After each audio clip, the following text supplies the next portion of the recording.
दत्तभक्तांची पंढरी मानल्या जाणारे हे दत्त मंदिर तुम्ही पाहिले आहे का? नमस्कार मित्रांनो, तर आज मी आलो आहे गाणगापूर येथे. संगमामध्ये सकाळी स्नान करून झाल्यावर गाणगापूर येथील श्री स्वामी समर्थ केंद्रामध्ये मी गुरुचरित्र पारायण केले. पारायण करून झाल्यावर मी दत्तभक्तांची पंढरी मानले जाणारे गाणगापूर येथील श्री क्षेत्र दत्त मंदिराचे दर्शन घेतले. श्री क्षेत्र गाणगापूर दत्तात्रय मंदिर हे एक अतिशय पवित्र आणि संस्कृती परंपरेने समृद्ध असलेले स्थान आहे. गाणगापूर हे ठिकाण दत्तात्रयांचे दुसरे अवतार श्री नरसिंह सरस्वती स्वामी यांच्याशी जोडले गेलेले आहे. या मंदिरामध्ये आपल्याला निर्गुण पादुका पाहायला मिळतात. निर्गुण म्हणजेच निराकार, गुण किंवा गुणधर्म नसलेले, तीनच्या पलीकडे असलेल्या भगवंताचे नाव. या पादुका लाल किंवा चॉकलेटी रंगाच्या पाहायला मिळतात.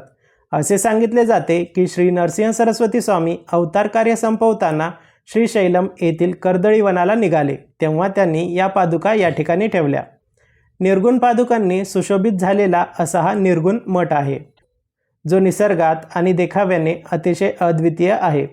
गाणगापूर वगळता जगभरात तुम्हाला इतर कोणत्याही निर्गुण पादुका पाहायला मिळत नाहीत.